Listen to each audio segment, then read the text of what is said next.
Live Studio B sessions here are brought to you by Sierra Nevada Brewing Company. And they've all brought Michael Reno Harrell here this morning. Hello. Yeah, we're glad. Hey, Martin, how are you? Great. Glad Great to have to you see here. you. You've been coming here for a number of years. In fact, I think 1995 or 6 was the first time. Yeah. I want to say in 94, 95. I was looking at the old logs because, we're getting ready for our 30th anniversary in October. And I was thinking, has Mr. Harrell been here pretty much that whole time? And yeah, pretty much, because when we started taking records, at least in the mid-90s or so, you were there for a slot. Yeah. So maybe we can call this kind of the kickoff to the 30th anniversary bash. Oh, Lord. How do we get this old this quickly? I don't know. Just staying young. We sure have had a lot of fun in this room over the years, though, hadn't we? I think you might have been my first interview opportunity here, or at least one of the first back in 2001 or so. And Wow. you get to come here every couple, 3 years, and you've always got something new, and it's always great. Well, this is my home. This is my home radio station. All right. You were the first people to ever play my records, so wow.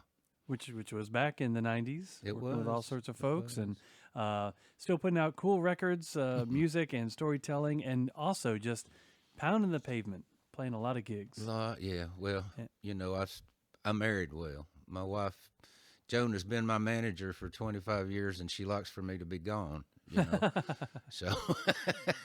Well, that's one way to keep the house clean, and It is. Well, she gets to go with me a lot, but yeah. it's like I say, if I'm going to Nebraska, she probably doesn't go, but if I go to California, she does. She gets to be picky. All right, good. Well, speaking of picky, why don't you pick a good tune for me? All right. Those of us who write songs for a living, you eventually run out of things to write about, so you write about what you do. And I wrote this song coming back from the down home one snowy night. Yeah, Michael Reno Harrell on WNCW. That's a song that'll probably never get old or outdated or what have you. That's a timely one, and for a number of reasons, but actually especially this week, maybe not so much for the snow, but for leaving a gig or headed to a destination when you got some inclement weather. Oh, and, yeah. You're playing Saturday in Asheville. That should be, smooth sailing with nice clear weather here for these next few days. It's going to be a real nice weekend when you play there at ISIS on Saturday night. But after that, you're going to around somewhere near Sunday, I'm Hilton. supposed to be in Bluffton, South Carolina, which is right next to Hilton Head. So Yeah. they're waiting till, I think they're waiting till Friday to make the call on that. We'll see if it's anything left, I guess. Yeah. Is that kind of a little? It's an indoor thing, a house. Yeah, concert, it's or? indoor. It's a concert series there that they've been doing for a while, I think. But that happens a lot. I know you have a gig booked and maybe a lot of different things riding on it, and then Mother Nature gets in the way or something, and that can It's be incredible how few times that's happened in the last 25 years. I'm amazed at how few times that's happened. good. Although I have been booked in Boston in the winter, Oh yeah. I must have screwed up somewhere in June because management decided I was going to Boston for the winter. No, that's okay. They can deal with a couple feet of snow. Yeah, but I can't. But oh well. They might know how to drive, but I can't. No, you don't do the driving. You leave your car somewhere and Yeah, Uber or Lyft or something like that. Yeah. So you hit the road, and you've been doing it for many years, out in your car, sometimes with your wife, sometimes solo, and a lot of different house concerts, sometimes music festivals, sometimes venues like ISIS. Yeah, a lot of storytelling festivals now. Yeah. Tell folks about that, because a lot of our WNCW music fans, they're not as familiar with this cool tradition of storytelling festivals. Jonesboro is one. Yeah, big Jonesboro place is, on the of map. course, the granddaddy. Yeah. The one that started it all in 1973. The first storytelling festival ever was Bill Monroe and the Bluegrass Boys, and from Yazoo, Mississippi. What was it? Jerry Clower. That was the first one. And then that was on Saturday night in Jonesboro at the high school. And then just sort of as an impromptu thing, they got up and said, anybody that has a story to tell, we'll meet at the courthouse tomorrow at 2 o'clock or something. And about 60 people showed up, and they went, wait a minute, that's what a storytelling festival should be. People telling stories instead of Jerry Clower telling jokes. That's So cool. that's how it got started. But they're all over America, yeah. And it's mostly for adults. You know, when you tell people you're a storyteller, they say, "Oh, what library do you work at?" You know. Right. Yeah. But it's mostly, it's personal stories, stories about bicycle wrecks and piano lessons and all that stuff, So, Yeah. but And Jonesboro's coming up. It's the first full weekend of October, and this will give you an idea how it converts people when they go and hear it the first time. The average attendee's already been there 7 times at Jonesboro, and it's like that all over. Typically, if people go and hear it the first time, that's what happened to me. I was in a motel room in Texas and heard this lady named Catherine Tucker Wyndham on television telling these stories about growing up in Thomasville, Alabama, and I was like, "Wow, what is this?" And then at the end, it said, "You've been listening to excerpts from the National Storytelling Festival in Jonesboro, Tennessee." I grew up 53 miles from there and didn't know about it. yeah. But it's great. And then I do a lot of corporate work still. I do a lot of after dinner stuff at the Grove Park Inn and places like that. People come get their Salesman of the Year award, and then I make them laugh for 30 minutes or something. Oh, very good. Yeah. Good. Good. Yeah. I wonder. What all does one get out of a storytelling evening that you can't get from just music? You get stories that are longer than 3 minutes for That's one thing. true. They get to be Yep. fleshed out more. But it's, we as artists of any sort, all artists, what we're trying to do is make people feel something.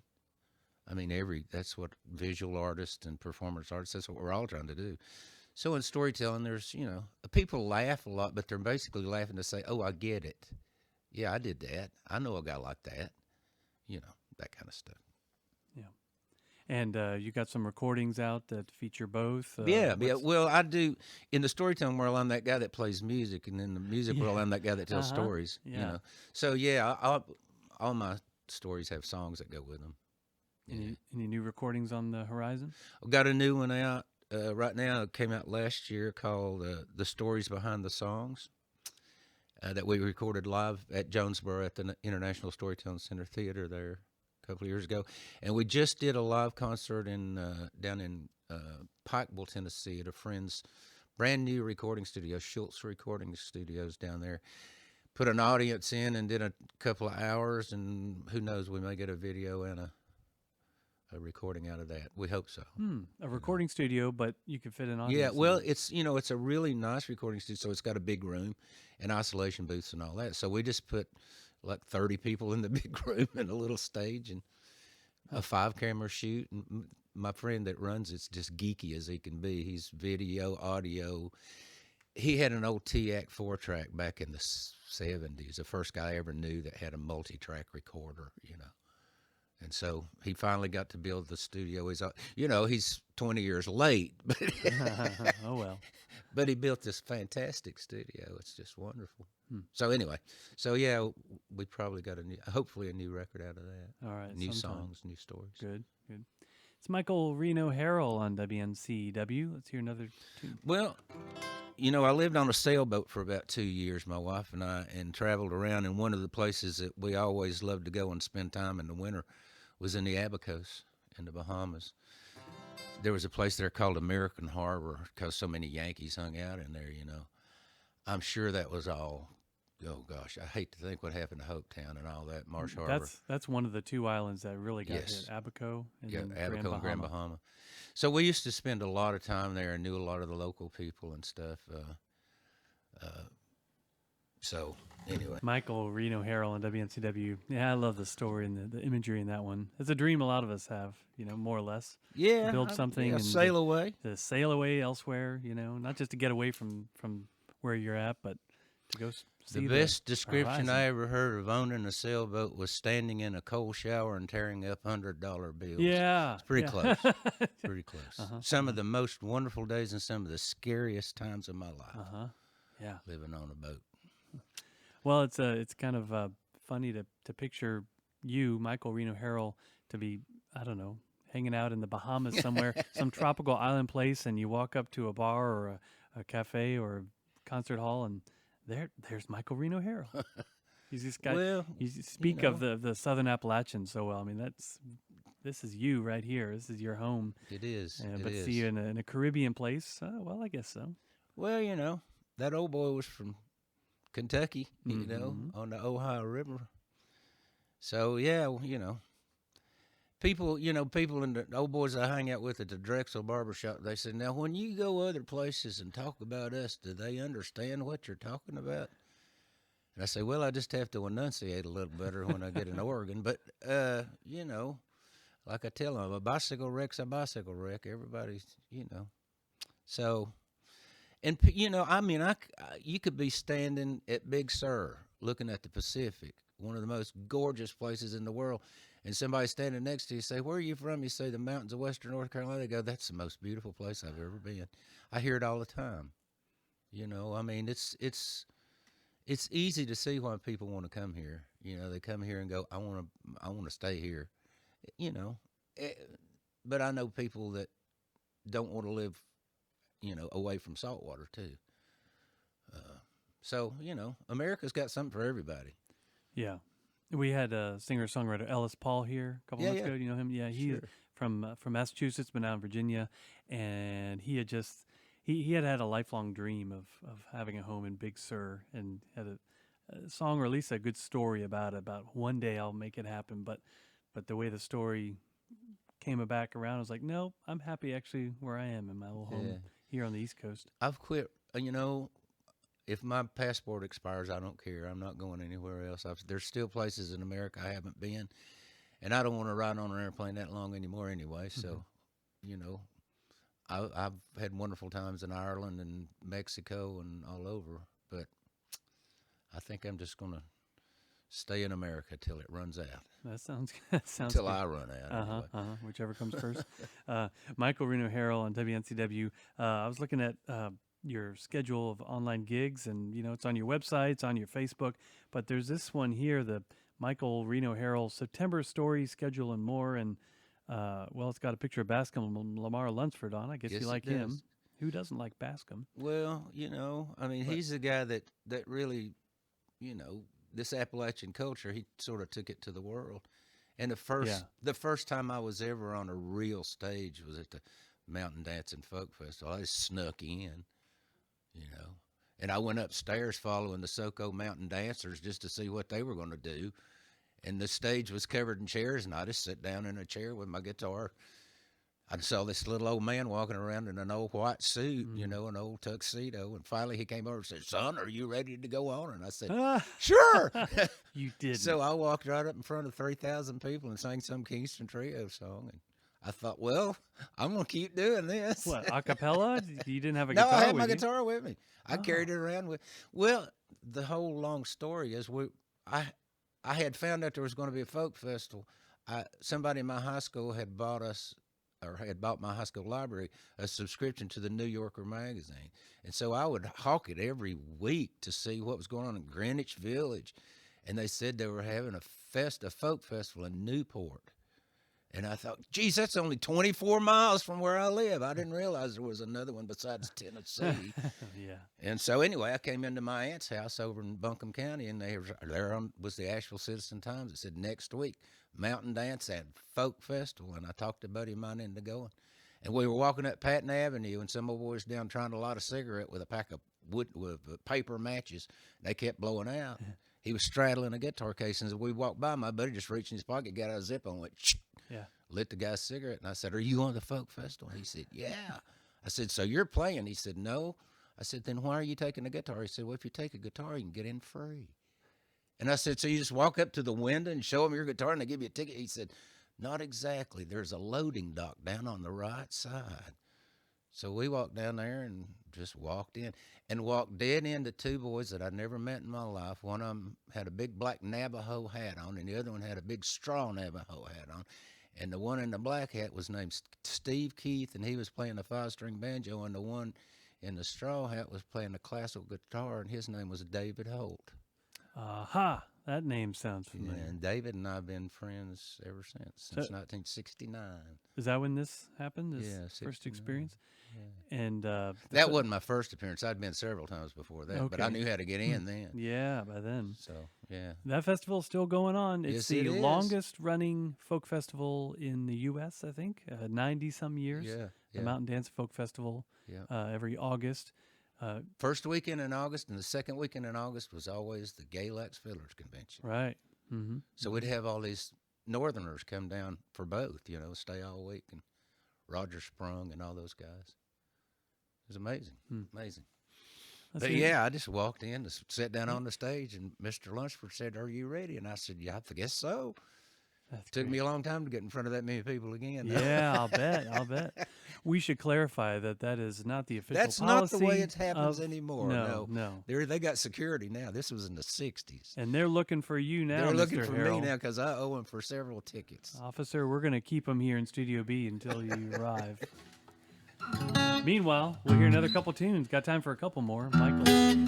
Michael Reno Harrell here on WNCW in Studio B. Leave it to Michael to just kind of casually whip out a song about a hurricane, just kind of impromptu when there's one barreling down on us to the east of us, a few miles east. Yeah. You got a song for everything, don't you? Well, I'm old. You mean you're wise and you're Yeah, well thank you, Martin. experienced Thank and you. stuff. Michael Reno Harrell is playing tomorrow night at ISIS. No. ISIS restaurant. Saturday night. Excuse me, Saturday night. I knew that didn't I sound think right. Chuck's there tomorrow night, isn't he? Chuck Brodsky. Chuck Brodsky. I think so. Yeah, and I Another think, local favorite. I think he's got a special guest with him. Oh, I think Chris Rosser is going to play the keyboards. that's right. That What a has talent. What two talents? That has happened before. That's too much talent. It is. It's too much. Yep. And Chris is a great songwriter on his own, but he's a great producer, does some Yes. wonderful studio work. Oh, and he's in wonderful Free studio. Planet Radio. Let's not forget Yeah, that. yeah. Yep. But Chuck Great Brodsky, guy. and then Chuck Brodsky, he's going to have all sorts of stories and songs. Oh, Chuck's the king of the storytelling songwriters in my book. Nobody puts music to a story better than Chuck. I'll let his secret out. He writes all the words first before he ever even plays the guitar. Aha. Uh-huh. So that's the reason his stories are so good. He just concentrates, Okay. I guess. And then that's what you do, or I noodle on the guitar till something happens on the guitar that sort of gives me an idea about a timing and maybe how syllables fall and that sort of thing. And then something occurs, and then I write the song. Okay. All right. You might get a chance to explain this process to a lot of eager budding musicians in just a few weeks, because you're playing in Black Mountain at Acoustic Corner on I October am. 6th. That's a little fundraiser for the Jam Kids, Junior Yes. Appalachian musicians. Oh, man. I think you're What a doing a great workshop with program. them earlier in the day. and then a concert or something. The one in Morganton, we bring in about 120 kids every week. It's huge. It's amazing what they've done in Morganton. And I've done programs for them in Cullowhee and all up and down. It's amazing. What a great program, You see these little kids sawing away, on fiddles and stuff. It's wonderful. Yeah, cool. It's still happening. Cool. So your next show is, to clarify, this Saturday This at ISIS. Saturday at ISIS, upstairs in 7 the- o'clock. Upstairs In one? that lovely little lounge up there. Oh, what a nice room. Yeah, it's nice.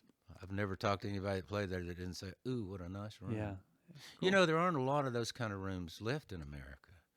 I just played one called the Red Dragon in Baton Rouge, where I think Rodney Crowell was there after me. I mean, a lot of great people play there. There aren't a lot of rooms like that, So Asheville's, in this area, we're so lucky to have the Orange Peel and all those great venues in Asheville, you could just do a musical vacation to this part of the world, Well, a lot of people do. A lot of people do. Yeah. I'm sure. Yeah. Yeah. I mean, you can walk around on Saturday night and hear 20 bands sound checking in Asheville now. It's great. When I was growing up, Asheville was almost a ghost town. But boy, didn't it come back, I'm telling you. Yeah. And it's easy, again, to see why, All that beautiful architecture didn't have to be urban renewed. So we got all that. Yeah. Let's hear one more. Oh, Michael, thank you for that one. Now, it's one thing to play that song when you're away from your wife on the road and stuff, but she's your manager. She's on the road. with Gives you, me so- somebody to look at when I do the ad lib at the end. Yeah. How much does she blush when that happens? Oh, not at all. Not at all. No, she's used to all that stuff. She just wanted to sell records, Yeah, okay. Michael Reno Harrell wrapping up a session here in Studio B. Thanks again for Great to be back. Thank you, Martin. Thanks for being here these past 25 plus years of our 30. Well, thank you for being here 30. Oh, boy. And we'll dedicate this to Greg Hills today. one of the greats. The guy who sort of had a whole lot to do with how programming was set up here in the beginning. Let's not block the time and have 1 hour of bluegrass and 1 hour of blues and 1 hour of rock and roll. Let's cross-pollinate the audiences, and boy, hadn't it worked out. Yeah. I'm telling you what. Greg Hills was our first program director. That's right. And my manager after that. Oh, really? Managed me in seconds flat. Hey, all right. Ooh, We miss Greg. I can sense maybe some seconds flat in the future here of the Crossroads music mix at WNCW. Great band. We play our cards, Great right? guys. Thanks again for coming in, Michael. My pleasure. Thanks, Martin. Great to see you again. You too. Bye, everybody. He's playing Saturday night at Isis Restaurant Music Hall. It's a 7 o'clock show in West Asheville. Live Studio B sessions are brought to you by Sierra Nevada Brewing Company.